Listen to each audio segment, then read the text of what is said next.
विठ्ठल श्री ज्ञानदेव तुकाराम ज्ञानेश्वर महाराज की जय. जो आनंद सत्य प्रकाश विभू आणि आधार नाम रूपास बुद्धी जाणे न जाणे त्यास तो अपार शुद्ध परमात्मा माझे अपार स्वरूप समुद्रावरती जणू तरंग ब्रह्मा विष्णू महेश गणपती सूर्य चंद्र वरुण यम मिरविती देवी कुबेर ही तैसेती.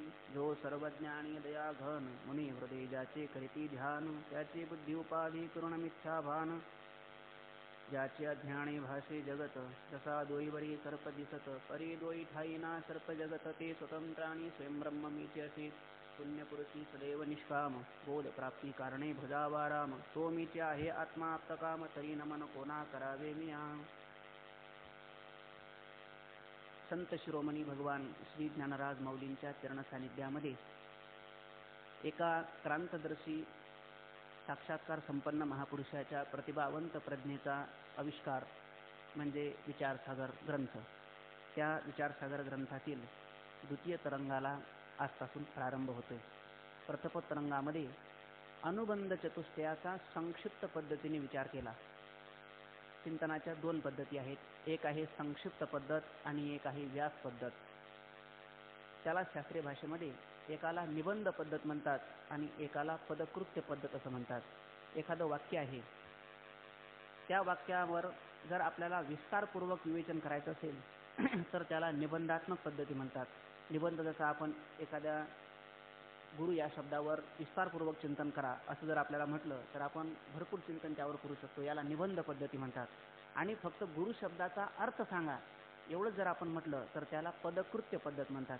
पदकृत्य पद्धत म्हणजे फक्त पदाचा अर्थ प्रतिपादन करणे, याला पदकृत्य पद्धत म्हणतात. तर त्या पदावर विशेष रूपाने व्याख्यान करणे त्याला निबंध पद्धत म्हणतात. यालाच व्यास पद्धत आणि संक्षिप्त पद्धत म्हणतात. व्यास म्हणजे विस्तार करणे, संक्षिप्त म्हणजे थोडक्यात कथन करून सांगणे. या ग्रंथामध्ये अनुबंध चतुष्टयाचा सुरुवातीला प्रथम तरंगामध्ये संक्षिप्त पद्धतीने म्हणजे पदकृत्य पद्धतीने विचार केला गेला. अनुबंध चतुष्टय, चतुष्टय म्हणजे चार, आणि अनुबंध शब्दाचा अर्थ आहे अनु म्हणजे पश्चात, बंध म्हणजे बदनाती. जो पश्चात बांधतो म्हणजे ज्याच्या ज्ञानाने मुख्य ग्रंथामध्ये मनुष्याचा प्रवेश होतो त्याला म्हणतात शास्त्रामध्ये अनुबंध असं म्हणतात. ज्याच्या ज्ञानाने ज्याचं ज्ञान झालं असताना ग्रंथामध्ये प्रवेश होतो त्याला अनुबंध म्हणतात. तो अनुबंध किती प्रकारचा आहे, शास्त्रकारांनी त्या अनुबंधाचं चिंतन केलं. तो अनुबंध चार प्रकारचा आहे. त्याचे चार प्रकार सांगितले. कुठले चार प्रकार? प्रथम तरंगामध्ये याचा साधारणतः विचार केलेला आहे. पहिला प्रकार आहे अनुबंध चतुष्टयामध्ये अधिकारी, विषय, प्रयोजन आणि संबंध असे चार प्रकार प्रतिपादन केले. त्या अधिकाऱ्याचं वर्णन शास्त्रकारांनी या प्रथम तरंगामध्ये संक्षिप्त पद्धतीने केलेले आहे. अधिकाऱ्याची व्याख्या त्यांनी प्रतिपादन केली. संस्कृतामध्ये वेदांत सार नावाचा एक ग्रंथ आहे, त्यामध्ये व्याख्या प्रतिपादन केली आहे आणि प्रथम तरंगामध्ये व्याख्या सांगितलेली आहे. पण त्यामध्ये थोडा फरक आहे. संस्कृतामध्ये अशी व्याख्या आहे, अधिकारी तू विधिवद अधित अखिल वेदार्थोस्मिन जन्मनी जन्मांतरे काम्य निषिद्ध पुरस्सरम नित्य नैमित्तिक प्रायचित्तो उपासना अनुष्ठानेन निर्गत निखिल कल्मषतया नितांत निर्मल स्वांतः साधन चतुष्टयुक्त संपन्नः प्रमाता. प्रमाता म्हणजे अधिकारी. त्याची व्याख्या वेदांतसारमध्ये अशी केलेली आहे, अधिकाऱ्याची व्याख्या. पण या ठिकाणी अधिकार या शब्दाची व्याख्या करत असताना ग्रंथकारांनी निश्चलदासजींनी अशी व्याख्या केलेली आहे की या जन्मी किंवा पूर्वजन्मी ज्यांनी निष्काम कर्म आणि निष्काम उपासना केली असून अंतःकरणामध्ये असलेले जे दोन दोष आहेत, मल आणि विक्षेप, त्या दोन दोषाची निवृत्ती ज्यांनी केलेली आहे आणि आवरणाच्या निवृत्तीकरता अंतःकरणामध्ये असलेलं जे आवरण आहे, अज्ञानाचं आवरण आहे, त्या आवरणाच्या निवृत्तीकरता जो साधन चतुष्टय संपन्न आहे त्याला शास्त्रकारांनी काय म्हटलेलं आहे, या ठिकाणी अधिकारी असं म्हटलेलं आहे. साधन चतुष्टय संपन्न आहे. साधन चतुष्टय म्हणजे काय, त्याने साधन चतुष्टय प्रतिपादन केले. विवेक लागतो, पुन्हा वैराग्य पाहिजे, समाधी षटक लागतात आणि मुमुक्षुत्व लागतं. याला साधन चतुष्टय संपन्न म्हणतात. असा जो साधन चतुष्टय संपन्न आहे तोच खऱ्या अर्थाने या ग्रंथाचा काय अधिकारी आहे, अशी अधिकाऱ्याची संक्षिप्त पद्धतीने व्याख्या केली. पुढे आता असं सांगायचं या तरंगामध्ये बराचसा विषय मागे झालेला आहे. अधिकारी विषय म्हणजे काय, जीव ब्रह्माची एकता हा या ग्रंथाचा विषय आहे. जीव आणि ब्रह्म हे दोन नसून हे काय आहेत, एकच आहेत. दिसायला दोन पण असायला मात्र एक. इंग्लिशमध्ये एक म्हण आहे, we are friends with two bodies but one heart. म्हणजे आपण दोघे मित्र आहोत. दिसायला आपण दोन दिसतो, पण असायला मात्र आपण काय आहोत? एक आहोत. त्याप्रमाणे परमात्मा आणि जीवात्मा हे दोन जरी शास्त्राने, अन्य शास्त्रकारांनी हे दोन जरी प्रतिपादन केले असले तरी देखील वेदांत शास्त्राच्या दृष्टीने हे दिसायला दोन जरी असले तरी मात्र असायला काय आहेत? एक आहेत. म्हणजे जीव ब्रह्माची एकता हा या ग्रंथाचा प्रमुख विषय आहे. पुढे वर्णन केले यांनी अधिकारी, विषय, प्रयोजन या ग्रंथाचं काय आहे. कारण शास्त्रामध्ये असं आहे, प्रयोजन अनुदिश्यः न मंदः अपि प्रवर्तते. मंद बुद्धिमान पुरुष असला, ज्याला काहीही समजत नाही असा जरी पुरुष असला, त्याला जर आपण विचारलं चलता का माझ्याबरोबर जेवायला, तो सुद्धा आपल्याला विचारतो की जेवणाला जाण्याचं प्रयोजन काय, तिथे बेत काय आहे, असं तो विचारतो. म्हणजे ज्याला बुद्धी नाही तो पुरुष सुद्धा फलाशिवाय कुठल्याही कार्यामध्ये प्रवृत्त होत नाही. शास्त्रकार विचारतात, साधक शास्त्रकारांना विचारतो की तुम्ही ग्रंथाकडे आम्हाला प्रवृत्त करत आहात, पण तुमच्या ग्रंथापासून आम्हाला मिळणार काय, त्याच्यापासून फळ काय मिळणार आहे. त्यावेळेला ग्रंथकार, शास्त्रकार फलाचा निर्देश करतात. या ठिकाणी फल आहे आत्यंतिक दुःखाची निवृत्ती आणि परमानंद स्वरूप असलेलं जे ब्रह्म आहे त्या ब्रह्मस्वरूपाची प्राप्ती हा या ग्रंथाचं काय आहे? फल आहे. अधिकारी, विषय, प्रयोजन आणि पुढे संबंध हे तीन समजलेत म्हणजे संबंध सांगायला अवघड नाही किंवा समजायला सुद्धा अवघड नाही. अधिकारी आणि विषय यांचा कोणता संबंध आहे? त्यामध्ये प्रथम तरंगामध्ये प्राप्त भावसंबंध, जन्यजनक भावसंबंध, कर्तृ-कर्तव्य भावसंबंध असे संबंधाचे प्रकार प्रथम तरंगामध्ये सांगितले आहेत. अर्थात सांगायचं तात्पर्य आहे की प्रथम तरंगामध्ये अनुबंध चतुष्टयाचा संक्षिप्त रूपाने विचार केला. आता तोच विचार या प्रस्तुत द्वितीय तरंगामध्ये थोडा विस्तार पद्धतीने करतात, व्यास पद्धतीने त्याचा विचार करतात. अधिकारी हा शब्द ज्या वेळेला पुढे येतो त्यावेळेला प्रथम तरंगामध्ये तर विचार झाला, पण आता या द्वितीय तरंगामध्ये अधिकारी शब्दाचा विचार विशेष रूपाने करण्याकरता ग्रंथकार या ठिकाणी प्रवृत्त झालेले आहेत. द्वितीय तरंगाला आरंभ होतो. तरंग दुसरा, श्री गुरु सच्चिदानंदाय नमः. प्रथम तरंगात अनुबंधाचा संक्षिप्त विचार सांगितला. संक्षिप्त म्हणजे थोडक्यामध्ये प्रथम तरंगामध्ये आम्ही अनुबंध तुम्हाला कथन केला. याचा विस्तार या तरंगात सांगावयाचा आहे आणि त्या अनुबंधाचाच विचार या द्वितीय तरंगामध्ये आपल्याला आता प्रतिपादन करायचा आहे. अधिकार्याच्या वर्णनात मुमुक्षुता प्रतिपादन केलेली आहे, सांगितलेली आहे. अधिकार्याचं वर्णन प्रथम तरंगामध्ये आम्ही ज्या वेळेला केलं त्यावेळेला त्या तरंगामध्ये मुमुक्षुता पण सांगितलेली आहे. साधन चतुष्टय संपन्नता अधिकारी वर्णनामध्ये कथन केली आणि त्या साधन चतुष्टय संपन्नामध्ये मुमुक्षुता सुद्धा आम्ही प्रतिपादन केलेली आहे. मुमुक्षुता म्हणजे काय? मला मोक्षच प्राप्त व्हावा असा जो अंतकरणाची जी तळमळ आहे त्या तळमळेला या ठिकाणी मुमुक्षुता असं म्हटलेलं आहे. जगद्गुरु तुकाराम महाराज म्हणतात, देवा मला दुसरं काही पाहिजे नाही, मला फक्त काय पाहिजे, काय मी उद्धार पावेन, काय कृपा करेल नारायण, ऐसे सांगा तुम्ही संतजन करा समाधान, चित्त माझे काय हे खंडैल कर्म, पारुष्यतील धर्माधर्म, कासयाने ते कडेल वर्म म्हणून श्रम वाटत असे. किंवा मौलींनी 13व्या अध्यायामध्ये आचार्योपासनम शौचम या पदावर भाष्य करत असताना ज्ञानेश्वर महाराज म्हणतात, काही हे बिरडे फिटेल, काही तो स्वामी भेटेल, युगाहुनी वडील निमेष माणी. ज्ञानेश्वर महाराजांना एक क्षण सुद्धा कसा वाटतो? युगापेक्षा सुद्धा मोठा वाटतो. याला म्हणतात मुमुक्षुता. मला मोक्ष प्राप्त व्हावा ही अंतकरणातली जी तळमळ आहे त्या तळमळीला ग्रंथकारांनी या ठिकाणी मुमुक्षुता प्रतिपादन केलेली आहे. अधिकाराच्या वर्णनामध्ये मुमुक्षुता सांगितलेली आहे. फक्त मुमुक्षुता सांगितली का वैराग्य पण सांगितलेलं आहे? वैराग्य सांगितलेलं आहे. पुन्हा विवेक प्रतिपादन केलेला आहे. वैराग्य म्हणजे वमिलिया अन्ना लाळण घोटे देवी रसना, अंगणसुये अलिंगणा प्रेताचिया, धडधडीत लोहरसी, उडीन घालवे जैसी, न करवे उसी अजगराची. ज्ञानेश्वर महाराज म्हणतात, वितराग वमिलिया अन्ना लाळण घोटे, याहीचे का स्वर्गीचे, भोग पायिक झाले या इच्छेचे परी, भोगावे हे न रुचे मना माझी. याला म्हणतात वैराग्य. शास्त्रकारांनी, ग्रंथकारांनी या ठिकाणी वैराग्याची व्याख्या केलेली आहे. यह लोकापासून ब्रह्मलोकापर्यंत अनुकूल मानलेल्या भोगाच्या त्यागाच्या इच्छेला या ठिकाणी वैराग्य असं म्हटलेलं आहे. धडधडीत लोखंडाचा रस आहे, तापलेला लोह रस आहे, तो एखाद्या पातिल्यामध्ये टाकलेला आहे, त्यामध्ये एखादा मोठं पातील आहे त्यामध्ये टाकलेला आहे, त्यामध्ये एखादा व्यक्ती असा कधी विचार करतो का की मला आता त्या पातिल्यामध्ये उडी टाकायची आहे, असं कोणाला वैराग्य निर्माण होतं? होत नाही. त्या रसाबद्दल जसं मनुष्याच्या अंतकरणामध्ये वैराग्य असतं त्याप्रमाणे या विषयांबद्दल त्याच्या अंतकरणामध्ये वैराग्य आहे. तो या ग्रंथाचा खऱ्या अर्थाने काय आहे? अधिकारी आहे.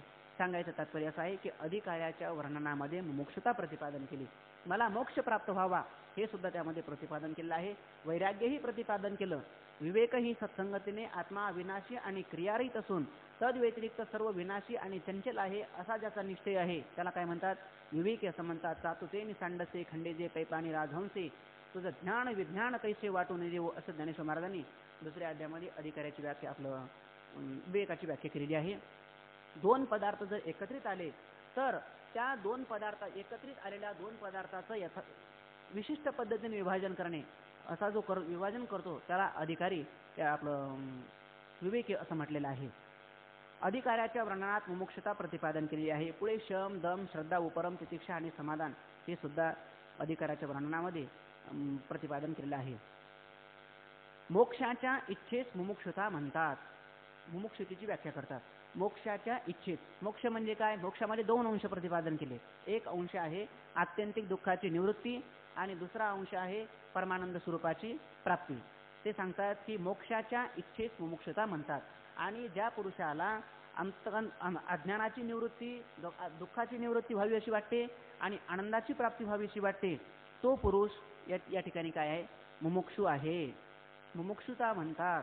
मोक्ष स्वरूपात एक नंबरला कारण सह वर्तमान जगन निवृत्ती व ब्रह्मप्राप्ती असे दोन अंश सांगितलेले आहेत. ते म्हणतात आम्ही जो मोक्ष तुम्हाला सांगितलेला आहे त्या मोक्ष या अंशामध्ये मोक्ष स्वरूपामध्ये दोन अंश प्रतिपादन केले.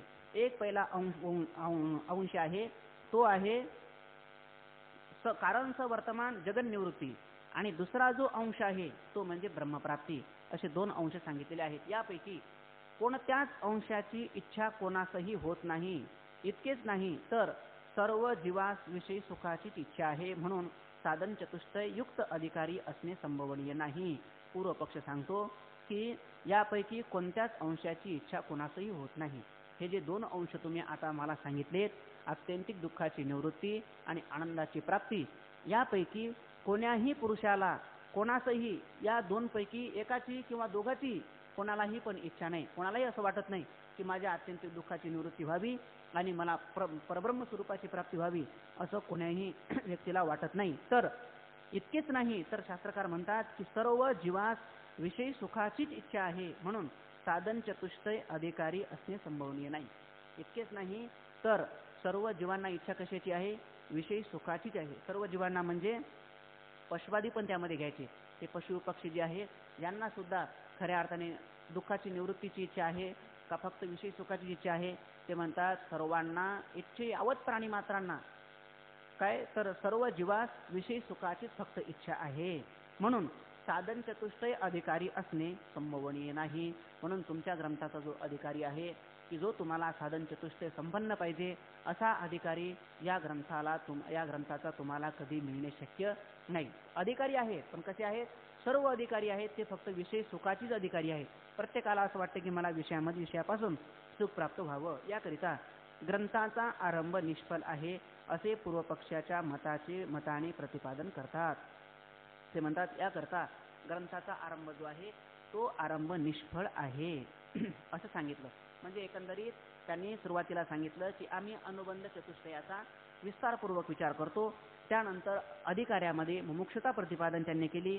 पुन्हा मोक्ष स्वरूपामध्ये दोन अंश प्रतिपादन केले. एक कारणचं वर्तमान जगन निवृत्ती आणि दुसरी आत्यंतिक दुःखाची निवृत्ती आणि दुसरी म्हणजे परमानंद स्वरूपाची प्राप्ती. दोन अंश मोक्षामध्ये सांगितले.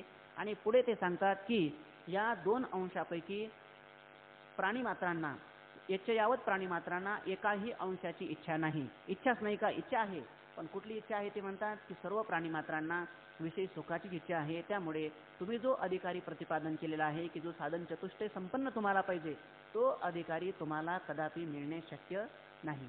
म्हणून ग्रंथारंभ काय तुमचा निष्फळ आहे. अधिकारीच ठरला नाही त्यामुळे ग्रंथारंभ काय ठरला? निष्फळ होणार. आता पुढे प्रतिपादन करतात पूर्व पक्षाच्या मताने अधिकाऱ्याचा असंभव. आता पूर्व पक्षकार म्हणजे शंका उत्पन्न करतात. ते म्हणतात की अधिकाऱ्याचा असंभव, अधिकारी असणे शक्य नाही.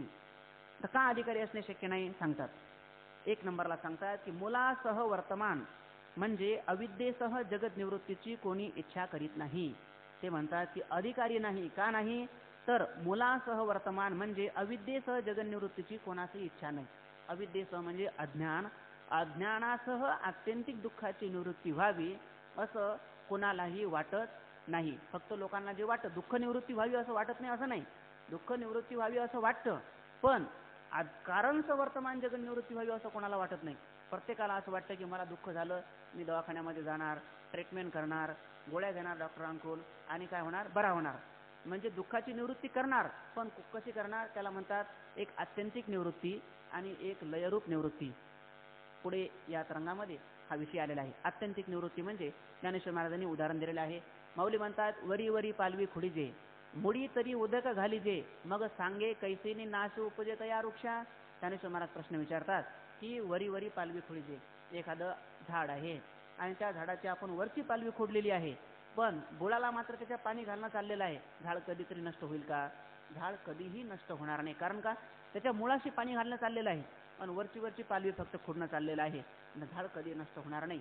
जोपर्यंत तुम्ही ते झाड उपडून टाकत नाही तोपर्यंत त्या झाडाची आत्यंतिक निवृत्ती कधीही होणार नाही. त्याप्रमाणे तुम्हाला आत्यंतिक दुःखाची निवृत्ती करायची असेल तर तुम्हाला अज्ञानाचीच निवृत्ती केली पाहिजे. पण सामान्य जे लोक आहेत ते आत्यंतिक दुःख निवृत्तीच्या कधीही मागे लागणार नाहीत. ते दुःख निवृत्तीच्या मागे आहेत, पण त्यांना फक्त लयरूप दुःखाची निवृत्ती करतात. फक्त तात्पुरतं झालेलं जे दुःख आहे त्या दुःखाचीच फक्त इच्छेवत प्राणी मात्र निवृत्ती करतात, पण अज्ञानाची मात्र कोणीही निवृत्ती करीत नाहीत. निवृत्तीची कोणी इच्छा करीत नाही. फक्त त्रिविध दुःख नाशाचीच इच्छा सर्व जीव करतात. त्रिविध दुःखनाश, त्रिविध म्हणजे आध्यात्मिक, आदिदैविक आणि आदिभौतिक, हे शास्त्र प्रतिपादित जे 3 दुःख आहेत त्या 3 दुःखाच्याच नाशाची सर्व जीवांना काय आहे, इच्छा आहे किंवा ती इच्छा करतात. तुम्ही म्हणाल की 3च दुःख फक्त प्रतिपादन केले, पण आम्हाला जे दुःख होत आहेत ते दुःख तर अनेक दुःख आहेत. पण असं नाही. शास्त्रकारांनी जे दुःख प्रतिपादन केले 3 प्रकारचे, आध्यात्मिक, आदिदैविक आणि आदिभौतिक, त्या 3 दुःखामध्ये संपूर्ण दुःखांचा काय केलेला आहे, शास्त्रकारांनी समावेश केलेला आहे. पुढे त्याची व्याख्या आता ग्रंथकार करतात. सर्व जीव करतात. जगतात जितकी दुःखे अनुभवाला येतात त्यात रोग क्षुधादिकापासून होणाऱ्या दुःखास आध्यात्मिक म्हणतात. सांगतात जगामध्ये जेवढी दुःख आपल्याला प्रतीतीला येतात, अनुभवाला येतात, त्यापैकी रोग क्षुधादिकांपासून होणाऱ्या दुःखास आध्यात्मिक म्हणतात. आध्यात्मिक दुःख म्हणजे काय सांगतात, रोग क्षुधादिकापासून होणाऱ्या दुःखास. रोग म्हणजे आधी आणि व्याधी. आधी व्याधी म्हणजे एक रोग आहे तो मानसिक रोग आणि एक रोग आहे तो शारीरिक रोग. आधी म्हणजे शारीरिक रोग आणि व्याधी म्हणजे मानसिक रोग.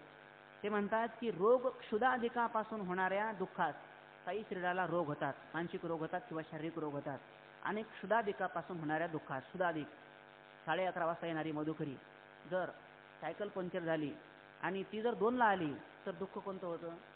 क्षुधेचं आपल्याला दुःख होतं. मग हे दुःख कोण्या दुःखामध्ये येतं? ते आध्यात्मिक दुःखामध्ये येतं. रोग क्षुधादिकांपासून, क्षुधा अधिक म्हणजे क्षुधा, तृषा, हे जे दुःख आहेत हे दुःख आध्यात्मिक दुःखामध्ये मोडतात. याच्यापासून होणारे दुःख त्याला आध्यात्मिक दुःख म्हणतात. म्हणजे काय? रोग हा कोणा शरीराला होतो? तो स्थूल शरीराला होतो. स्थूल शरीराला एकंदरीत जे दुःख होतात ते दुःख कोणा याच्यामध्ये येतात? आध्यात्मिक दुःखामध्ये येतात. त्याला आध्यात्मिक दुःख असं म्हणावं. पुढे वर्णन करणार आहे ते की संस्कृतामध्ये व्याख्या आहे अध्यात्म, आत्मानम अधिकृत्य इति अध्यात्म, अशी संस्कृतामध्ये व्याख्या आहे. म्हणजे काय? आत्म्याच्या आश्रयाने राहणारे जेवढे म्हणून काही दुःख आहेत ते सर्व दुःख आध्यात्मिक दुःखामध्ये त्याचा समावेश होतो. आत्म्याच्या आश्रयाने राहणाऱ्या दुःखांना आध्यात्मिक दुःख असे म्हणतात. पुढे वर्णन करतात आदिभौतिक आणि दुःख आध्यात्मिक म्हणतात. चोर, व्याघ्र, सर्पादिकांपासून होणाऱ्या दुःखास आदिभौतिक आणि यक्ष, राक्षस, पिशाच, शीत, वातादिकांपासून होणाऱ्या दुःखास दैविक दुःख म्हणतात. चोर, व्याघ्र दिकापासून होणाऱ्या दुःखास आदिभौतिक दुःख म्हणतात. चोर आणि व्याघ्र म्हणजे काय? असं ज्ञात महाराजांनी भागवतामध्ये वर्णन केलं आहे की स्वसंगाताहून भिन्न आणि चक्षुरादी इंद्रियाला विषय होणारे जेवढे काही पदार्थ आहेत आणि त्यापासून होणारं जे दुःख आहे त्या दुःखांना आदिभौतिक दुःख म्हणतात. स्वशरीरा संगाताहून भिन्न. समोरून एक वाघ येत आहे, स्वशरीराहून भिन्न आहे का अभिन्न आहे? स्वशरीराहून काय आहे? तो भिन्न आहे, आपल्यापासून भिन्न आहे. पण चक्षुरादी इंद्रियाचा काय आहे? तो विषय आहे. स्वशरीर संगाताहून भिन्न आणि चक्षुरादी इंद्रियाचा विषय, त्यापासून जे दुःख होतं त्याला आदिभौतिक दुःख म्हणतात. आणि भागवतामध्ये पुन्हा असं वर्णन केलं आहे आधी दैविक दुःखाचं वर्णन की स्वशरीरा संघाताहून भिन्न आणि चक्षुरादी इंद्रियाला अविषय म्हणजे चक्षुरादी इंद्रियाला न दिसणे याला म्हणतात आधी दैविक दुःख. आधी भौतिक दुःखामध्ये आणि आधी दैविक दुःखामध्ये काय फरक आहे तर नाथ महाराज सांगतात की एक स्वशरीर संघाताहून भिन्न असतं आणि चक्षुरादी इंद्रियाला विषय होतं आणि एक स्वशरीर संघाताहून भिन्न असतं पण चक्षुरादी इंद्रियाला विषय होत नाही त्याला म्हणतात आधी दैविक दुःख. आधी भौतिक दुःख म्हणजे काय चोर व्याघ्र सर्पादिकापासून होणाऱ्या दुःखात आधी भौतिक दुःख म्हणतात. चोरापासून होणारं दुःख आहे त्याला आधी भौतिक दुःख म्हणतात. पुन्हा व्याघ्र वाघापासून होणारं दुःख आहे, सर्प आहे आदिकांपासून स्वशरीर संघाताहून भिन्न आणि काय आहे दृष्टीला दिसणारे जे आहे त्याच्यापासून जे दुःख होतं त्या दुःखाला आधी भौतिक दुःख म्हणतात. आणि पुढे आणि यक्ष राक्षस पिशाच शीत वातादिकापासून होणाऱ्या दुःखास आधी दैविक दुःख म्हणतात. यक्ष राक्षस पिशाच भूत आपल्याला दिसतं का दिसत नाही भूत दिसत नाही आपल्याला पण स्वर शरीर संघाताहून भिन्न आहे की नाही स्वर शरीर संघाताहून भिन्न आहे पण नेत्रेंद्रियाला मात्र विषय होत नाही. त्यानंतर शीत थंडी आपल्याला दिसते का दिसत नाही थंडी दिसत नाही पण स्वर शरीर संघाताहून भिन्न आहे की नाही आहे स्वर शरीर संघाताहून भिन्न आहे पण नेत्रेंद्रियाला दिसत नाही. वातादिकापासून होणाऱ्या दुःखास आधी दैविक दुःख म्हणतात. म्हणजे आध्यात्मिक दुःख आधी दैविक दुःख आणि आधी भौतिक दुःख. शरीराच्या आश्रयाने जे राहतं त्याला आध्यात्मिक दुःख म्हणतात. स्वशरीर संघाताहून भिन्न चक्षुरादी इंद्रियाला विषय त्याला आधी भौतिक दुःख म्हणतात. स्वशरीर संघाताहून भिन्न चक्षुरादी इंद्रियाला अविषय त्याला आधी दैविक दुःख असे म्हणतात. आता शास्त्र ग्रंथकार सांगतात की प्राणीमात्रांना दुःखाच्या निवृत्तीची इच्छा आहे पण त्यांना एवढीच दुःख निवृत्तीची इच्छा आहे आलेलं दुःख फक्त ताबडतोब कोणत्यातरी साधनाच्या माध्यमातून निवृत्त करणे एवढ्याच दुःख निवृत्तीची इच्छा आहे. पण तुम्ही जे सांगता की आत्यंतिक दुःखाची निवृत्ती याच्याकरता केली पाहिजे याची मात्र कोणालाही या जगामध्ये अपेक्षा नाही. म्हणून तुमच्या ग्रंथाचा अधिकारी हा असू शकत नाही. दुःख म्हणतात या 3 प्रकारच्या दुःखनाशाची सर्व पुरुषांना इच्छा होते आणि हे जे 3 प्रकार आहेत या 3 प्रकारच्या दुःखनाशाचीच इच्छा संपूर्ण प्राणीमात्रांना होते सर्व पुरुषांना होते. दुःखाहून भिन्न जी अविद्या आणि तत्कार्य जगत याचे नाशाची कोणीही इच्छा करीत नाही. आणि या दुःखाहून भिन्न असलेली जी अविद्या आहे म्हणजे अज्ञान आहे आणि त्या अज्ञानाचं कार्य असलेलं जे जगत आहे त्या जगताच्या नाशाची कोणीही पुरुष इच्छा करीत नाही. आता कारण वर्तमान जगन निवृत्ती झाल्या वाचून सकळ दुःखाची निवृत्ती शक्य नसल्यामुळे सर्व दुःखनाशाची इच्छा करणे म्हणजेच कारण वर्तमान जगन निवृत्तीची इच्छा करणे होय असे जर सिद्धांती म्हणतील तर ते म्हणणे बरोबर नाही. त्याला म्हणतात शास्त्रामध्ये अव्युत्पत्ती परिहार. अव्युत्पत्ती परिहार म्हणजे काय प्रश्नही आपणच निर्माण करायचा आणि त्या प्रश्नाचं उत्तर सुद्धा आपणच द्यायचं. हा शिष्य इतका हुशार आहे इतका शिकलेला आहे की तो आता स्वतः शंका उत्पन्न करतो आणि स्वतःच त्या शंकेचं काय करतो उत्तर सुद्धा देतो. तो म्हणतो की वेदांती कदाचित असे म्हणतील काय की कारणचं वर्तमान तुम्हाला दुःख निवृत्तीची इच्छा आहे तुमचं दुःख तुम्हाला थोडंसं निवृत्त व्हावं असं वाटतं का पूर्णच दुःख जावं असं वाटतं का तुम्हाला असं वाटतं की मला दुःख जीवनामध्ये आता कधीच नको दुःख ते कैसे नाही स्वप्नाची असं जसं महाराजांची स्थिती आहे तुकोबरायांची स्थिती आहे असं तुम्हाला व्हावंच वाटते की नाही. तो म्हणाल हा मला असं भाव वाटते पण तुम्हाला असं सुद्धा म्हणता येणार नाही. आता कारणचं वर्तमान जगन निवृत्ती झाल्या वाचून सकळ दुःखाची निवृत्ती शक्य नसल्यामुळे सर्व दुःखनाशाची इच्छा करणे म्हणजेच कारणचं वर्तमान जगन निवृत्ती इच्छा करणे होय असे जर सिद्धांती म्हणतील. तुम्ही म्हणाल सकळ दुःखनाशाची इच्छा करणे म्हणजेच आमच्या भाषेमध्ये कारणचं वर्तमान जगन निवृत्तीची इच्छा करणे होय असं जर कदाचित वेदांती बनतील तर त्यांना ते सुद्धा म्हणता येणार नाही. का म्हणता येणार नाही सांगतात की कारण औषधापासून रोग दुःख भोजनादिकांपासून क्षुधा दुःख आणि शस्त्रांनी चोर व्याघ्रदिकापासून होणारे दुःख आणि मंत्रतंत्राने प्रेत पिशाचे दुःख निवृत्त होते. म्हणून अज्ञान वर्तमान जगन निवृत्ती रूप मोक्षाच्या प्रथमांशाची जरुरीच राहत नाही. म्हणून मोक्षाच्या प्रथमांशाची कोणाची इच्छा होत नाही. ते म्हणतात की कारण प्राणीमात्रांना पुरुषांना आत्यंतिक दुःखाच्या निवृत्ती करण्याची आवश्यकताच नाही. कारण का ते म्हणतात त्यांना जे दुःख होतात ते दुःख निवृत्तीचे जगामध्ये काय पडलेले आहेत भरपूर साधनं पडलेले आहेत. ज्यांना दुःख होतं ज्यांची तब्येत बरोबर नाही ते डॉक्टरांकडे जाऊन काय करतील ट्रीटमेंट घेतील आणि ते बरे होतील. तर सांगतात की औषधापासून काय होतं एखाद्याला रोग झाला दुर्धर असा आजार झाला अरे तो बसवायचा असेल तो कोण बसवणार? तो डॉक्टर बसवणार. तो म्हणाल तो डॉक्टरांकडे जाईल, औषध घेईल आणि त्यापासून तो रोग निवृत्त होईल. एखाद्याला भूक लागलेली आहे, ताण लागलेली आहे, पाणी पिईल आणि त्याचं ते क्षुधेचं तहानेचं दुःख निवृत्त होईल. एखाद्याला भूक लागलेली आहे, जेवण करेल, क्षुधेचं दुःख निवृत्त होईल. शस्त्रांनी चोर व्यग्राधिकापासून होणारे दुःख, शस्त्र आहे आपल्याकडे, चोर आपल्यावर आक्रमण करत आहेत, आपल्याकडे जर शस्त्र असेल तर आपण त्या शस्त्राच्या द्वारा त्या चोरांचा काय करू? पाडाव करू आणि आलेलं दुःख जे आहे ते शस्त्राच्या द्वारा आपण निवृत्त करू. मंत्राधिकाने प्रेत पिशाच जर आपल्याला लागले असले तर त्या प्रेत पिशाचाच्या निवृत्ती करता मंत्रतंत्रशास्त्रामध्ये, तांत्रिक उपासना शास्त्रामध्ये सांगितलेली आहे ती आम्ही तांत्रिक उपासना करू. मंत्रतंत्राच्या द्वारा आम्ही प्रेत पिशाच्या दिकांची काय करू? निवृत्ती करू. मग आता हे जे दुःख आहे हे सर्व दुःख निवृत्त झाले. आता अज्ञानाची निवृत्ती करण्याची काही आवश्यकता राहिली का? गरज राहिलेली नाही. म्हणून ते म्हणतात की म्हणून अज्ञान वर्तमान जगन निवृत्ती रूप मोक्षाच्या प्रथमांशाची जरुरी कोणालाही नाही. मग कारण वर्तमान जगन निवृत्ती केलीच पाहिजे असा काही नियम आहे का? जे आम्हाला दुःख होतं त्या दुःखाच्या नाशाची साधनं आता यामध्ये प्रतिपादन केली आहे. ते साधनं आम्ही करू आणि आलेलं दुःख आम्ही निवृत्ती करू. पण अज्ञानाची निवृत्ती करण्याची मात्र कोणालाही आवश्यकता नाही. आणि तुम्ही तर अधिकारी असं सांगितलेलं आहे की अधिकारी तो आहे की प्रत्येक व्यक्तीला कारणचं वर्तमान जगन निवृत्ती आणि ब्रह्मप्राप्ती असे 2 अंश तुम्ही मोक्षामध्ये प्रतिपादन केले आणि हे 2 अंश प्राप्त करून घेणारा अधिकारी संभवू शकत नाही. त्यामुळे अधिकाऱ्याचा काय? असंभव आहे असं पूर्वपक्षाने या ठिकाणी अधिकाऱ्याचा असंभव आपला प्रतिपादन केलेला आहे.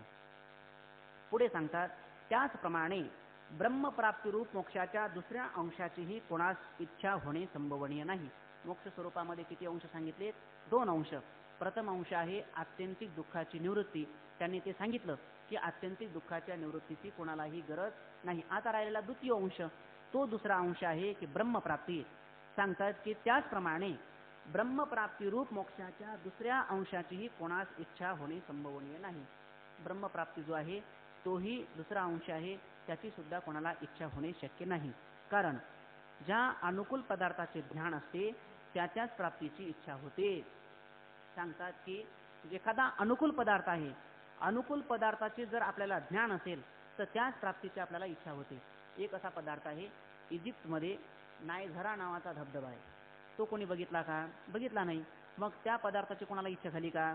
इच्छा झालेली नाही. एखादा नाविन्यपूर्ण जर एखादं श्रीखंड असेल ते आपण बघितलेलंच नाही, ते खाण्याची आपल्याला इच्छा होईल का? आपल्याला श्रीखंड खाण्याची इच्छा होते, पण त्याचा रेट किती आहे? 75 रुपये किलोचं श्रीखंड खाण्याची आपल्याला इच्छा होते. पण असं जर काही श्रीखंड असेल की त्याची किंमत 400-500 रुपये आपल्याला माहिती आहे का? माहिती नाही. ते श्रीखंड खाण्याची आपली इच्छा होईल का? होणार नाही. म्हणजे जो पदार्थ मनुष्याला अज्ञात आहे त्या पदार्थाची इच्छा मनुष्य जीवनामध्ये कधीही करू शकत नाही.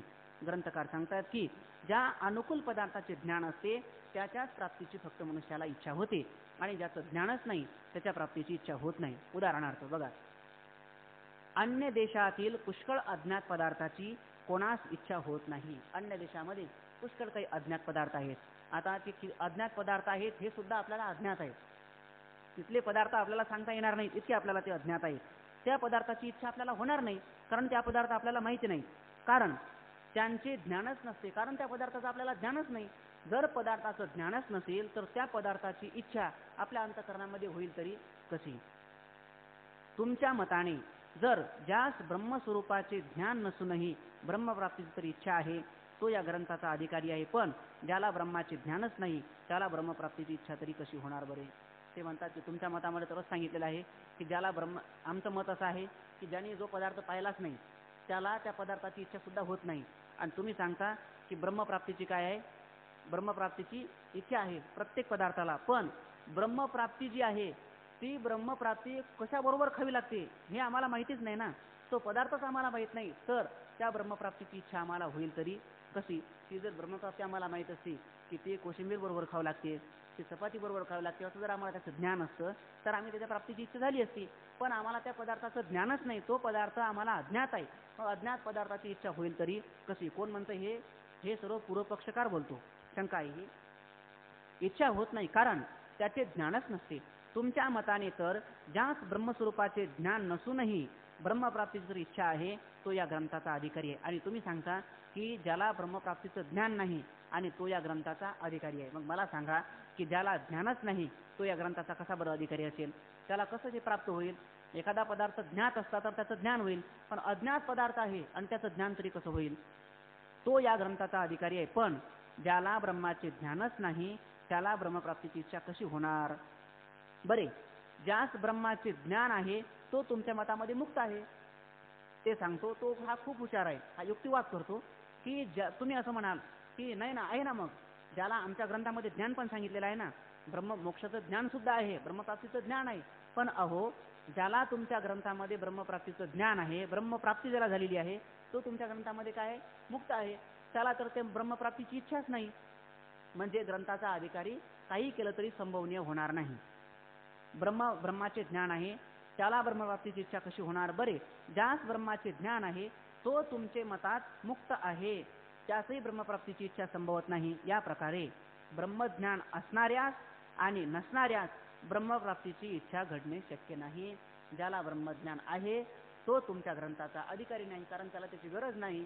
आणि ज्याला ब्रह्मज्ञानाची इच्छा आहे त्याला ब्रह्मज्ञानच माहिती नाही.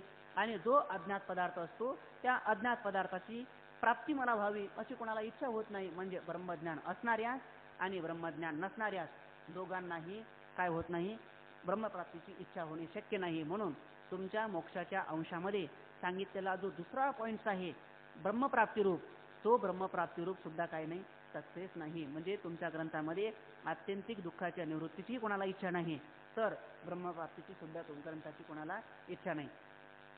सांगतात पुढे दुसरे असे की सर्व पुरुषांना, हा पूर्व पक्ष सर्व आपला युक्तिवाद लढवतो, पुढे ग्रंथकार प्रतिपादन करणार आहेत, याचं सर्व खंडन होणार आहे. दुसरे असे की सर्व पुरुषांना विषय सुखाची इच्छा आहे. कोणास पुत्र, कोणास धन, कोणास स्त्री, कोणास ऐश्वर्य, कोणास प्रतिष्ठा, कोणास कीर्ती, कोणास विषयांची इच्छा आहे व त्या विषय प्राप्तीकरिता जन्म कष्ट शोषित असतात. ते म्हणतात की दुसरं असं आहे की प्रत्येक व्यक्तीला विषय सुखाची इच्छा आहे. विषय सुखामध्ये म्हणजे द्यावे, खावे, बरे असावे सदैव, हेची करी हाव संसारी, ऋणम कृत्वा घृतम पिबेत, भस्मीभूतस्य देहस्य पुनरा आगमनम कुतः. काय ना श्लोक आहे ना तो, यावत जीवत सुखम जिवेत, ऋणम कृत्वा घृतम पिबेत, भस्मीभूतस्य देहस्य पुनरा आगमनम कुतः. सांगतात की यावत जीवत सुखम जिवेत, जोपर्यंत आपण जिवंत आहोत तोपर्यंत मनुष्यानं चांगलं जीवन जगलं पाहिजे. पण अहो, चांगलं जीवन जगण्याकरता मनी लागतात, पैसे लागतात. जीवन चांगलं जगायचं असेल तर पैसे विना जगता येणार नाही. पैसे तर नाहीत, आणायचे कुठून? सांगतात ऋणम कृत्वा, कर्ज केलं पाहिजे. तो सुद्धा सांगतो पुढे ऋणम कृत्वा, पुन्हा दारून पिबेत नाही, तो सुद्धा म्हणतो की घृतम पिबेत. चारवाक आहे, पण चारवाक सुद्धा शास्त्राची भाषा बोलतो, घृतम पिबेत, चांगलं तूप प्यावं. पण कर्ज काढलं, तुपाचे डबे आणले, तुपही पेलो, तब्येत पण चांगली झाली, पण पुढे ते पैसे द्यायचे कसे? ते म्हणतात की भस्मीभूतस्य देहस्य पुनरा आगमनम कुतः. अहो, एकदा हा देह पडला ना, पुन्हा पैसे दिला हा देह पुन्हा येतो कुठे? द्यायचा प्रश्नच राहत नाही ना. असं जे आहे, म्हणजे प्रत्येक व्यक्तीला विषय सुखाचीच काय इच्छा आहे. कोणाला विषय सुख म्हणजे काय?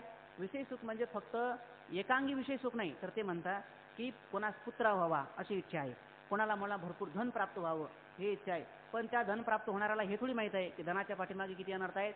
14 अनर्थ आहे. स्थेयम हिंसा नृतम दंभक कामक क्रोधस्मयो मदहा, 15 अनंत भागवतामध्ये प्रतिपादन केले. पण ते त्याला माहीत नाही. प्रत्येकाला असं वाटतं की मला पुत्र व्हावा, मला धन प्राप्त व्हावं. कोणाला अशी इच्छा आहे पुढे मला स्त्री प्राप्त व्हावी, कोणास वाटते की मला ऐश्वर्य प्राप्त व्हावं, कोणाला वाटते फार मोठा मी पुढारी व्हावं, मला प्रतिष्ठा प्राप्त व्हावी, कोणाला वाटते माझी कीर्ती, मी गेल्यानंतर सुद्धा माझी कीर्ती राहावी, कोणाला असं वाटते की विषय, सर्व पुरुषांना इत्यादी सर्व पुरुषांना विषयाची इच्छा असते व त्या विषय प्राप्ती करता जन्म कष्ट शोषित असतात, कष्ट शोषित असतात. ते विषय प्राप्त व्हावे याच्याकरता मनुष्य मात्र जन्म कष्ट शोषित असतात. त्यांना विषय प्राप्त होतात. तुकाराम महाराजांचं लिहिलं आहे. महाराज म्हणतात सर्व सुखाचे आशे जन्म गेला, क्षण एक मुक्ती यत्न नाही केला, हिंडता दिशाशेन पावला माया विष्टीला जीव माझा, माझे सोयीत नती कोणी. हे जे पुरुष आहेत, जे विषय संपादन करण्याच्या पाठीमागे लागलेले आहेत, ते विषय त्यांचा भोगण्यामध्ये जन्म जातो का त्यांचा आशेत जन्म जातो?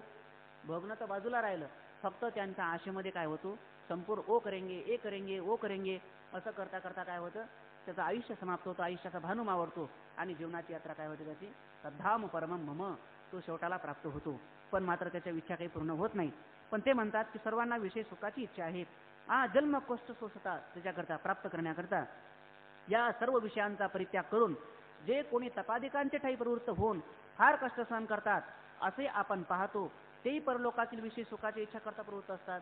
आणि दुसरा एक वर्ग आहे की जो या विषयाला काय करतो, तुला निवडी देतो आणि जंगलामध्ये जातो, वनामध्ये जातो, तपश्चर्या करतो.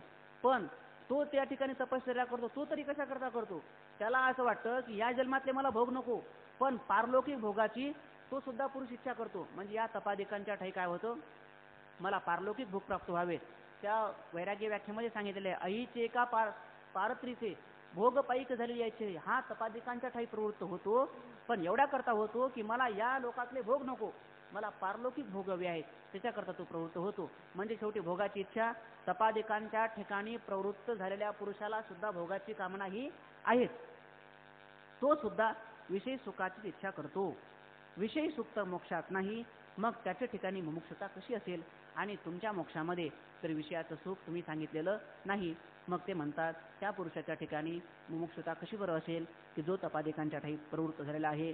याकरिता मोक्षाची कोणीही पुरुष इच्छा करीत नाही. म्हणजे वैराग्य शम दम उपरती ही कोणाचेच ठिकाणी असणे शक्य नाही. म्हणून साधन चतुष्टय संपन्न जो ग्रंथाचा अधिकारी सांगितला तसा अधिकारी असणे संभवनीय नाही. म्हणून हा ग्रंथ व्यर्थ आहे. आणि ग्रंथकार सांगतात, पूर्वपक्ष म्हणतो याकरिता मोक्षाची कोणी पुरुष इच्छा करीत नाही, मोक्षाची कोणालाच इच्छा नाही. कारण का, म्हणजे वैराग्य शमदम उपरती इत्यादिकांचा काय प्रत्येकाच्या ठिकाणी अभाव आहे. कोणालाच वैराग्य नाही, कोणाच्या ठिकाणी शम नाही, दमही नाही आणि वैराग्य सुद्धा नाही. म्हणून साधन चतुष्टय संपन्न जो ग्रंथाचा अधिकारी आहे तो अधिकारी असणे संभवनीय नाही. म्हणून ग्रंथारंभ जो आहे तो तुमचा निष्फळ आहे. मोक्ष स्वरूपामध्ये दोन अंश प्रतिपादन केले. पहिला जो अंश आहे तो आत्यंतिक दुःखाची निवृत्ती आणि दुसरा जो अंश आहे तो म्हणजे मोक्षाची प्राप्ती. आत्यंतिक दुःखाची निवृत्ती कोणाला काही इच्छा नाही, कारण प्रत्येकाला इच्छा आहे ती फक्त तात्पुरतं दुःख निवृत्त व्हावी एवढीच फक्त इच्छा आहे.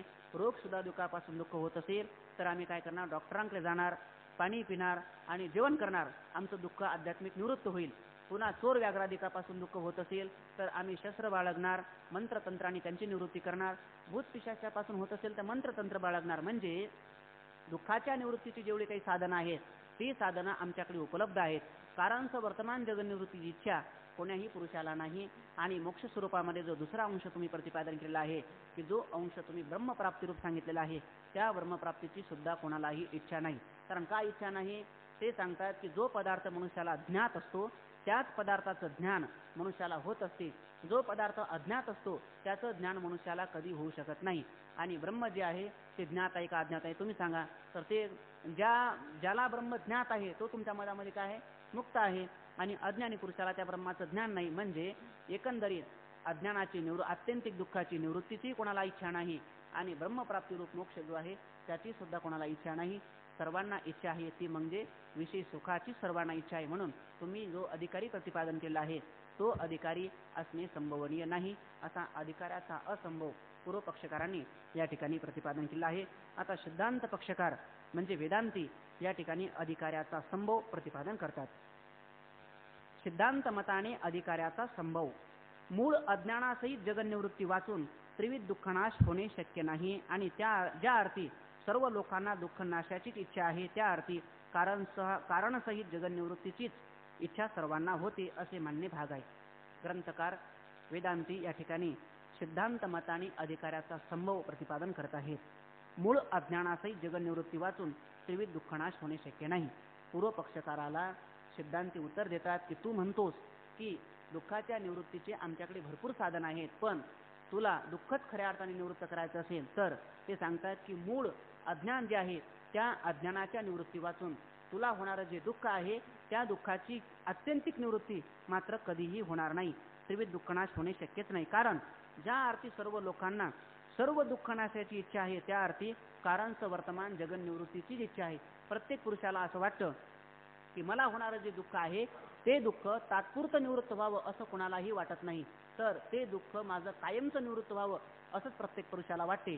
ज्या अर्थी कायमचं दुःख निवृत्त व्हावं असं वाटतं त्या अर्थी प्रत्येक पुरुषाला ही कारणचं वर्तमान जगन्निवृत्तीची इच्छा सर्वांना होते असं मान्य काय भाग आहे. मूळ अविद्येच्या नाशाने सर्व दुःखे व दुःखाची कारणे रोगादी आणि रोगादिकांचा आश्रय श्रीरादी या सर्वांचा नाश होईल. ते म्हणतात मूळ अविद्येच्या निवृत्तीने, मूळ अविद्या म्हणजे अज्ञान जे आहे, जे कारण आहे सर्व दुःखाच्या सर्व अनर्थाचं कारण जे अज्ञान आहे, जी अविद्या आहे, त्या अविद्येची निवृत्ती केल्या वाचून तुमचं जे त्रिविध दुःख आहे ते त्रिविध दुःख निवृत्त होणे कधीही शक्य नाही असे म्हणणे भाग आहे. रोगादी आणि रोगादिकांचा आश्रय शरीरादी या सर्वांचा नाश होईल. अविद्येच्या नाशामध्ये काय होणार? रोगादी आणि रोगादिकांचा आश्रय जे शरीर आहे त्या शरीरांचा नाश होणार. जसं कार्याचा नाश हा कारणाच्या नाशामध्ये ठरलेला असतो असा एक सिद्धांत आहे. उतरंड आहे. उतरंड म्हणजे एकावर एक मडके रचलेले आहेत. त्यापैकी जर आपल्याला एक मडकं पाडायचं आहे मधलं, पण मधलं मडकं पाडण्याकरता तुम्हाला तसं पाडता येणार नाही. त्याच्याकरता खालचं शेवटचं जर मडकं आपण पाडलं तर संपूर्ण मडक्यांचा काय होतो? नाश होतो. त्याप्रमाणे आत्यंतिक दुःखाची निवृत्ती जर मनुष्याने केली तर जीवनामध्ये येणारे जे काही दुःख आहे त्या सर्व दुःखांची काय होते? निवृत्ती होते. निवृत्तीचे दोन प्रकार मागे सांगितलेत, एक लयरूप निवृत्ती आणि एक आत्यंतिक निवृत्ती. लयरूप निवृत्ती म्हणजे काय? आपण चेप्पी करतो, चेप्पी केल्यानंतर न्हावी उठला आणि खुंट फुटला अशी एक म्हण आहे. डॉक्टर महाराज सांगत असतात, न्हावी उठतो का नाही, किती केस न्हावी खाली उतरतो की नाही, ते केस डोकावून पाहतात न्हावी कुठपर्यंत गेलेला आहे. म्हणजे ही निवृत्ती आहे, पण या निवृत्तीला कोणती निवृत्ती म्हणतात? लयरूप निवृत्ती म्हणतात. निवृत्ती केली पण पुन्हा सुद्धा काय होते? ते उद्भवण्याची शक्यता ही लयरूप निवृत्ती. आणि एखाद्याला टक्कलच पडली, आता केस येण्याचा काय झाला? असंभव. म्हणजे आत्यंतिक केसाची डोक्याच्या ठिकाणी आत्यंतिक निवृत्ती झाली. म्हणजे आता केस पुन्हा कधी येणार नाही, त्याला म्हणतात आत्यंतिक निवृत्ती. पदार्थाचा त्रैकालिक अत्यंताभाव ही आत्यंतिक निवृत्ती आहे. तर तो पदार्थ निवृत्त झाल्यानंतर पुन्हा काही कालांतराने तो पदार्थ वर डोकं काढू शकतो, त्याला म्हणतात लयरूप निवृत्ती. निवृत्तीचे दोन प्रकार. तर ते सांगतात अविद्येच्या नाशामध्ये रोग आणि रोगांचा आश्रय जे शरीर आहे त्या शरीराची निवृत्ती होऊ शकते. या सर्वांचा नाश होईल. म्हणजे एकंदरीत अविद्येच्या नाशामध्ये संपूर्ण काय होईल? दुःखाचा नाश होईल. पण तुम्ही म्हटले की रोगाचा मला नाश करायचा आहे, मी डॉक्टरांकडे जाऊन फक्त रोगाचा केवढी ट्रीटमेंट करणार, तर दुःख निवृत्त होईल पण तेवढ्यापुरतं निवृत्त होईल. तर तुमची आत्यंतिक निवृत्ती दुःखाची होईल असं म्हणता येणार नाही. पुन्हा तुम्हाला 6 महिन्याने तो आजार उद्भवू शकतो, 8 महिन्याने तो आजार येऊ शकतो, पण आत्यंतिक निवृत्ती मात्र होऊ शकणार नाही. आत्यंतिक निवृत्ती जर करायची असेल तर त्याकरता अविद्येच्या नाशाने संपूर्ण जग यक्षयावत दुःखांचा काय होतो? मनुष्याचा नाश होतो. म्हणून सर्व पुरुषांना कारणच वर्तमान जगनिवृत्ती वाचून सर्व दुःखनाश होणे संभवनीय नाही. सर्व पुरुषांना कारणच वर्तमान जगनिवृत्ती केल्या वाचून आत्यंतिक दुःखाची निवृत्ती कधी होणार नाही. औषधादी उपायाने सर्वांची रोगजन्य दुःख निवृत्ती होते असा अनुभव नाही. कदाचित हे पूर्वपक्षी, तू कदाचित असा म्हणशील की मी औषध घेणार आणि रोग निवृत्त करणार. पण औषध घेणारे काही लोक खोळे आहेत का? कितीतरी लोक औषध घेतात पण त्यांचं दुःख कधी बरं झालं का? आजार कधी बरा झाला का? बरा झाला नाही. औषधादी उपायाने सर्वच रोगजन्य दुःख निवृत्ती होते असा अनुभव नाही. औषधं घेत आहेत पण आजार मात्र अजून निवृत्त झालेला नाही. असा जर सिद्धांत असेल की औषध घेतल्यावर आजार निवृत्त होतो, आजार बरा होतो, तर कितीतरी लोक औषध घेतातच पण त्यांचा आजार बरा झाला का? नाही. त्यांना आजार बरा करायचा असेल तर त्यांना एकच उपाय आणि ठळक उपाय, तो म्हणजे आत्यंतिक दुःखाची निवृत्ती आणि परमानंदाची प्राप्ती. हे दोन लक्षामध्ये आलेत की संपूर्ण जीवनातले जेवढे काही दुःख आहेत ते सर्व दुःख काय होतात? नष्ट होतात. दुःख निवृत्तीचा हा मास्टरपीस आहे. आत्यंतिक दुःखाची निवृत्ती आणि परमानंदाची प्राप्ती. म्हणजे मोक्ष प्राप्त करून घेतलं की दुःखाची पुन्हा काही नाही, झंझटच नाही. संपूर्ण दुःखांचा अंतर्भाव त्यामध्ये होतो. रोगजन्य दुःख निवृत्ती होते असा अनुभव नाही. बरे, ज्याची होते त्यास पुन्हा रोगजन्य दुःख होत नाही असंही नाही. पण ज्याची तात्पुरतं औषध घेतलं आणि दुःखाची निवृत्ती झाली त्याला पुन्हा रोग होत नाही असंही पण नाही. त्याला पुन्हा सुद्धा काय होऊ शकतो? रोग होऊ शकतो. पण पुन्हा रोग होऊ नये असं जर तुम्हाला वाटत असेल तर तुम्ही काय केलं पाहिजे? आत्यंतिक दुःखाची निवृत्ती केली. त्याला एक रामबाण उपाय म्हणजे आत्यंतिक दुःखाची निवृत्ती. बरे, ज्याची होते त्यास पुन्हा रोगजन्य दुःख होत नाही असेही नाही. त्याचप्रमाणे आदी भौतिक आदी दैविक दुःखनाशाचा प्रकार आहे. त्याचप्रमाणे काय करा, क्रमाक्रमाने आता समजून घ्या. म्हणजे जसं रोगजन्य दुःख जे आहे ते दुःख एखादा आजार बरा करून तू म्हणतो, आपलं औषध घेऊन बरं होते असं तू म्हणतोस, पण तसं तुला म्हणता येणार नाही. कारण ते दुःख पुन्हा सुद्धा होऊ शकतं. किंवा जे औषधं घेतात त्यांचा सुद्धा आजार त्या औषधाने बरा होत नाही. म्हणजे त्याच्याकरता तुला काय केलं पाहिजे? आत्यंतिक दुःखाची निवृत्ती केली पाहिजे. त्याचप्रमाणे आदी भौतिक व आदी दैवी दुःखनाशाचा प्रकार आहे. व्यवहारिक कोणत्याही उपायाने तिन्ही दुःखांचा अत्यंत नाश होत नाही असा सूक्ष्म विचार केला तर निश्चय होतो. म्हणून व्यवहारामध्ये तू कितीही जरी उपाय केले दुःख निवृत्तीचे तरी सुद्धा व्यवहारिक साधनाने दुःखाची आत्यंतिक निवृत्ती कधीही होणार नाही. त्याच्याकरता तुला साधनच करायचं झालं असेल दुःखाच्या निवृत्तीचं, तर तुला पारमार्थिक साधन केलं पाहिजे. ते पारमार्थिक साधन म्हणजे कोणतं असेल तर ग्रंथांच्या द्वारा आत्यंतिक दुःखाची निवृत्ती आणि परमानंदाची प्राप्ती जर तू केली तर तुझ्या सर्व दुःखांचा काय होईल, नाश होईल. असा सूक्ष्म विचार केला तर निश्चय होतो. पण असा सूक्ष्म विचार केला तर अनेक रोगी पडलेले आहेत. ससूनमध्ये कितीतरी रोगी आहेत. जर त्यांना आपण जाऊन सांगितलं, अहो तुमचं हे जे दुःख आहे हे दुःख तुमचं काय आहे, तुम्ही किती जरी औषध घेत राहिले तरी सुद्धा तुमचं दुःख बरं होईल असं नाही, किंवा तुमचं दुःख बरं होईल असं नाही, किंवा बरं कदाचित झालंय तुमचं दुःख तरी पुन्हा तुम्हाला तो आजार पुन्हा उद्भवू शकणारच नाही असं सुद्धा नाही, पुन्हा तुम्हाला तो आजार येऊ शकतो. त्याकरता तुम्ही एक काम करा ना, तुम्ही आता इथं पडलेलेच आहात, गोळ्या घेऊन तुम्ही आमच्या प्रसादांमध्ये येता का, आणि त्या ठिकाणी आम्ही तुम्हाला काय करू, विचारसागर सांगू आणि आत्यंतिक दुःखाची निवृत्ती आणि परमानंदाची प्राप्ती होईल आणि तुमच्या दुःखाची काय होईल, निवृत्ती होईल. काय म्हणजे तुमच्या दुःखाची निवृत्ती होईल असं जर त्याला सांगितलं, त्याला पटेल का? त्याला पटणार नाही. पटणारच नाही असं नाही का, त्याला पटेल सुद्धा, पण कधी ते म्हणतात की सूक्ष्म विचार केला तर असा निश्चय होईल. त्या पुरुषाने जर बारीक विचार केला की खरोखर मला दुःख होतं, मी आता किती जरी गोळ्या घेत राहिलो तरी सुद्धा माझ्या दुःखाची निवृत्ती होणार नाही, मला आता एकच विचार केला पाहिजे, तो म्हणजे ज्ञानेश्वर महाराजांना शरण गेलं पाहिजे, ज्ञानेश्वरीला शरण गेलं पाहिजे, विचारसागरादी ग्रंथांना शरण गेलं पाहिजे, तर माझ्या आत्यंतिक दुःखाची काय होणार, निवृत्ती होणार. जाऊ द्या, आता मला याच जन्मामध्ये दुःख आलेलंच आहे, रोग आलेला आहे, तो रोग बरा सुद्धा होणार नाही, पण पुढच्या जन्मामध्ये सुद्धा हा रोग मला येऊ शकेल किंवा मला येऊ शकणार नाही. पण पुढचा जन्मच जर आला नाही तर रोग येण्याची काय नाही, शक्यताच नाही. जन्मच जर झाला नाही तर रोग येईल कसा. पण असा सूक्ष्म विचार केला तर त्या पुरुषाच्या ही गोष्ट लक्षात येईल. पण ते म्हणतात की सूक्ष्म विचार करणारे काय पृथ्वीवर द्वित्रिणाम उपजायते, 2-3 लोकच फक्त सूक्ष्म विचार करणारे या जगाच्या पाठीवर असतात. सूक्ष्म विचार केला तर निश्चय होतो. ज्याचा नाश झाल्यानंतर पुन्हा उत्पत्ती होत नाही त्या नाशास आत्यंतिक निवृत्ती म्हणतात. ते म्हणतात, आता आत्यंतिक निवृत्तीची व्याख्या सांगतात की ज्याचा नाश झाल्यानंतर पुन्हा त्याचा कधीही उगम होत नाही त्याला म्हणतात आत्यंतिक निवृत्ती. म्हणजे जसं टक्कल पडल्यानंतर पुन्हा केस येण्याची काही नाही, आता शक्यता नाही, त्याला म्हणतात आत्यंतिक निवृत्ती. आणि लौकिक उपायाने दुःखाची आत्यंतिक निवृत्ती होत नाही हे अनुभव सिद्ध आहे. तुम्ही लौकिक कितीही उपाय केले तरी सुद्धा दुःखाची आत्यंतिक निवृत्ती ज्याला म्हणतात ती होत नाही, हा सिद्धांत आहे. उपादान कारणाचा नाश झाला म्हणजे कार्याचा नाश होतो. ते म्हणतात की उपादान कारणाचा नाश झाला म्हणजे कार्याचा नाश होतो. थोडा पारिभाषिक शब्द आहे, मला वाटते उपादान शब्द आतापर्यंत आला आहे की नाही काय माहिती. उपादान शब्द पहिल्यांदा आला. उपादान म्हणजे काय, ज्याचा कार्यामध्ये प्रवेश असतो आणि ज्याच्या वाचून कार्य होत नाही त्याला म्हणतात उपादान कारण. ज्याचा कार्यात प्रवेश असतो म्हणजे काय, एक घट आहे, कंबुगरीवादी घट आहे, आपल्या पुढे ठेवलेला आहे, ज्याचा कार्यात प्रवेश असून त्या घटामध्ये कशाचा प्रवेश आहे, मातीचा त्या घटामध्ये प्रवेश आहे, मृत्तिकेचा प्रवेश आहे. ज्याचा कार्यामध्ये प्रवेश असून, घट काय आहे, कार्य आहे, कार्यामध्ये ज्याचा प्रवेश असून ज्याच्या वाचून कार्य होत नाही, मृत्तिकेचा कार्यामध्ये प्रवेश आहे. मृत्तिका जर बाजूला काढली तर कार्य राहील, कार्य राहणार नाही. ज्याचा कार्यामध्ये प्रवेश आहे आणि ज्याच्या वाचून कार्य होत नाही त्याला म्हणतात उपादान कारण. मृत्तिका हे घटाचं काय आहे, उपादान कारण आहे. उपादान कारणाचा नाश झाला म्हणजे कार्याचा नाश होतो. मातीचा नाश झाला म्हणजे घटाचा नाश हा आपोआप होतोच. त्याप्रमाणे आत्यंतिक दुःखाची निवृत्ती जर मनुष्याने केली तर जीवनामध्ये येणारे जेवढे काही दुःख आहेत त्या दुःखांचा नाश हा आपोआप होतो. ही परिभाषा आहे. या नियमाने सर्व शरीरादी दुःखांना उपादान कारण जे आत्मस्वरूप अज्ञान आहे त्याच्या नाशानेच सर्व दुःखे व दुःख साधने याचा आत्यंतिक नाश होईल. त्याप्रमाणे शरीरादी, शरीर आहे आधी ज्याच्या दुःखांचं उपादान कारण आहे. दुःखाचं उपादान कारण कोण आहे, शरीर आहे. शरीरामुळे मनुष्याला काय होतं, दुःख होतं.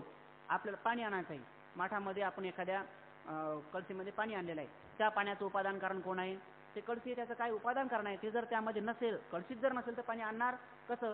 तसं दुःख व्हायला कारण काय आहे, हे शरीर दुःखाला काय कारणीभूत आहे. पुढे त्यांनी परंपरा शरीराला दिलेली आहे. दुःखाला कारण काय, शरीर, शरीराला कारण धर्माधर्म, अनुकूल प्रतिकूल ज्ञान, भेदज्ञान आणि पुन्हा आत्मस्वरूपाचं अज्ञान. आत्मस्वरूपाचं अज्ञान हे आहे कारण. ते म्हणतात की कारणाच्या नाशामध्ये कार्याचा नाश हा ठरलेलाच असतो. त्याच्या नाशाने सर्व दुःखे व दुःख साधने त्यांचा आत्यंतिक निवृत्ती होईल. म्हणजे शरीरादी जे आहे दुःखांना उपादान कारण शरीर आहे. मग आता त्याचा नाश करायचा असेल तर सांगतात आत्मस्वरूपाचं अज्ञान हे शरीराधिकांना कारण आहे आणि त्याचा नाश झाल्याशिवाय म्हणजे अज्ञानाचा नाश झाल्याशिवाय तुमची आत्यंतिक निवृत्ती दुःखाची आत्यंतिक निवृत्ती कधीही होणार नाही. त्या अज्ञानाचा नाश आत्मज्ञानाने होतो. मग आता प्रश्न असा आहे पुन्हा की त्या अज्ञानाचा नाश कशाने होतो? शास्त्रकार सांगतात की जे ज्याच्या अज्ञानाने भासतं ते त्या ज्ञानाने काय होतं? निवृत्त होत असतं. अज्ञानाचं नियत साधनत्व कशाला आहे? एक मधला अज्ञानाची निवृत्ती करायची आहे, कर्मशास्त्रामध्ये प्रतिपादन केलं, मी कर्म करणार आणि अज्ञानाची निवृत्ती करणार. होईल कधी? होणार नाही. एक मधला उपासना सांगितलेली आहे, उपासना करणार आणि अज्ञानाची निवृत्ती होणार. होईल? होणार नाही. ते म्हणतात की जे ज्याच्या अज्ञानाने भासतं ते त्याच्या ज्ञानाने निवृत्त होत असतं. दोरीवर भासलेला जो सर्प आहे त्या सर्पाची निवृत्ती करण्याकरता एखादी भाला आणला, भरती आणली, त्या भाला भरतीने त्या दोरीवर भासलेल्या सर्पाची निवृत्ती होईल का? होणार नाही. कारण का? दोरीवर जो सर्प भासला आहे तो कशामुळे भासला? दोरीच्या अज्ञानामुळे त्या ठिकाणी सर्प प्रतीला येतोय. मग आता तो सर्प निवृत्त करायचा असेल तर त्याच्याकरता दोरीचं तुम्हाला काय केलं पाहिजे? ज्ञान केलं पाहिजे. काळीची पेटी आणली पाहिजे, मेणबत्ती आणली पाहिजे, मेणबत्ती लावली पाहिजे आणि त्या दोरीचं काय केलं पाहिजे? ज्ञान केलं पाहिजे. दोरीचं ज्ञान झालं की सर्पाची काय होते? आपोआप निवृत्ती होते. त्याप्रमाणे ते म्हणतात की आत्मस्वरूपाच्या अज्ञानाची निवृत्ती करायची आहे. कशाने होईल? ते म्हणतात तुम्ही ज्ञान करून घ्या. आत्मज्ञानाने अज्ञानाची निवृत्ती होईल. कारण का? अज्ञानाला जगातातले पदार्थ प्रतीला येतात. कशामुळे? अज्ञानामुळे प्रतीला येतात. मग आता त्या अज्ञानाची निवृत्ती करण्याचं नियत साधनत्व कशाला आहे? ते म्हणतात ज्ञानाला. ज्ञान जर तुम्ही केलं, जीव ब्रह्माची एकता जर तुम्ही करून घेतली तर संपूर्ण दुःखाचा काय होतो? नाश होतो. म्हणजे अज्ञानाचाच नाश होतो. आणि अज्ञानाच्या नाशामध्ये काय होतो? दुःखाचा नाश होतो. जसं सर्पिन मारली म्हणजे सर्पिणीच्या पोटामध्ये असलेली जी पिलं आहे त्यांचा सुद्धा काय होतो? नाश आपोआप होतो. त्याप्रमाणे अज्ञान निवृत्त केलं म्हणजे अज्ञानाच्या पोटामध्ये असणारे जे दुःख आहेत ते दुःख सुद्धा सर्व काय होतात? निवृत्त होतात. याविषयी आत्मज्ञानाने नाश होईल. दुसऱ्या कोणत्याही उपायाने होणे शक्य नाही. दुसऱ्या कोणत्याही उपायाने अज्ञानाच्या निवृत्तीचा उपाय होणार, आपलं अज्ञानाची निवृत्ती होणार नाही. त्याला काय पाहिजे? ज्ञानच त्याला साधन आहे.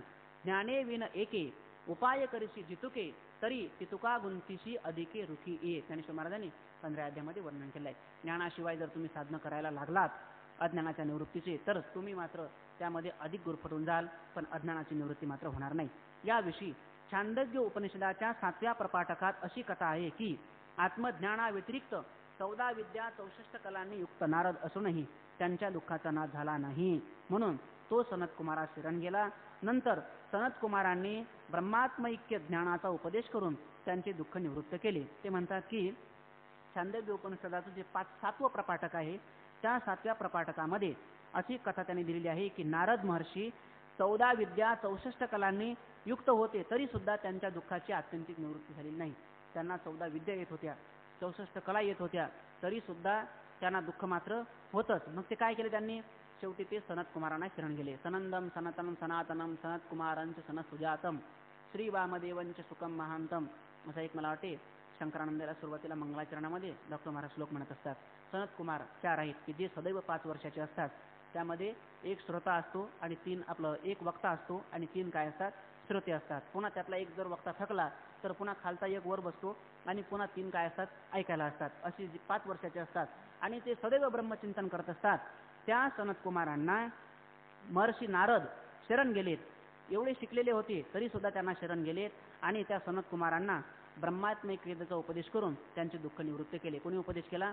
सनतकुमारांनी ब्रह्मविद्येचा उपदेश केला आणि नारद महर्षींना त्यांना मुक्त केलं. म्हणजे दुःख निवृत्तीचं नियत साधनत्व यांना सांगायचं आहे की ज्ञान हेच दुःखाच्या निवृत्तीचं खरं साधन आहे. उपदेश करून दुःख निवृत्त केले. ब्रह्मास भूमा म्हणून दुसरे नाव आहे. ब्रह्माला एक दुसरं नाव आहे. यो वै भूमा तत् सुखम नाल्पे सुखम असती. भूमा म्हणजे ब्रह्म सुखरूप आहे, अल्पामध्ये सुख नाही, म्हणजे विषयामध्ये सुख नाही. भूमा सुखरूप आहे, तो सर्व दुःख शोक दुःख रहित आहे. भूम्याहून इतर सर्व जगत शिरडादी दुःखाचे साधन आहे असे सांगितले आहे. भूमा म्हणजे ब्रह्म सुखरूप आहे आणि ब्रह्मा व्यतिरिक्त तो सर्व सुख दुःख रहित आहे म्हणजे परमात्मा म्हणजे भूमा.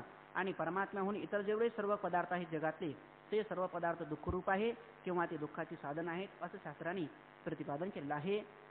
अज्ञान आणि तत्कार्य जगत भूमाहून ब्रह्माहून भिन्न आहे आणि अज्ञान जे आहे आणि अज्ञानाचं कार्य असलेलं जे जगत आहे ते जगत भूम्याहून म्हणजे ब्रह्माहून काय भिन्न आहे. भिन्न आहे म्हणजे खरं तर असं आहे ब्रह्माचा आणि त्या जगाचा कधी संबंधच झालेला नाही. आणि सांगायचं असेल तर ब्रह्मस्वरूपावर जगत काय आहे? आद्यस्थ आहे. आद्यस्थ म्हणजे कल्पित आहे. आणि पुढे सांगायचं झालं तर ब्रह्मस्वरूपाच्या ठिकाणी जगताचा त्रैकालिक अत्यंत अभाव आहे. ते झालंच नाही. न झाला प्रपंच आहे परब्रह्म, अहम सोहम ब्रह्म आकळले. प्रपंच एक झाला होता ही समूळ मिथ्या वार्ता पुढे होईल. मागुता कदा कल्पांती घडेना न कश्चित जायते जीवः संभवाः अस्य न विद्यते एतद उत्तमं सत्यम यत्र किंचिन न जायते. जगत आदी सर्व पदार्थ हे दुःखाचे साधन आहेत असे सांगितलेले आहे. अज्ञान आणि तत्काळ जगत भूमाहून ब्रह्माहून भिन्न आहे, अर्थात दुःख साधन आहे. याकरिता त्रिविध दुःखनाशाची इच्छा म्हणजे कारण सवर्तमान जगन्निवृत्ती रूप मोक्षाच्या प्रथमांशाची इच्छा सर्वांना होते. हे सिद्ध झाले. ग्रंथकार या ठिकाणी प्रतिपादन करतात, सिद्धांत सांगतात की प्रत्येक व्यक्तीला असं वाटतं की माझी दुःखाची जी निवृत्ती व्हावी ते तात्पुरती निवृत्ती व्हावी असं कोणाला वाटत नाही. तर मला दुःख कधीच नसावं आणि आनंद माझ्यापासून कधीच जाऊ नये असंच प्रत्येकाला वाटतं. ज्या अर्थी मला दुःख मला कधीच येऊ नये असं वाटतं, त्या अर्थी प्रत्येक व्यक्तीला असंच वाटतं की कारणच वर्तमान जगत निवृत्तीचीच इच्छा प्रत्येक व्यक्तीला आहे. त्यामुळे ग्रंथकार सांगतात की प्रत्येक व्यक्तीला मूळ अज्ञान जे आहे त्या अज्ञानाची निवृत्तीची इच्छा आहे. एवढं सांगून या ठिकाणी हा विषय पुढे सांगणार आहेत. आणखी वेळ झालेला आहे. पुंडलिक वरदे हरी विठ्ठल श्री ज्ञानदेव तुकाराम ज्ञानेश्वर महाराज की जय. जगद्गुरु तुकाराम महाराज की जय.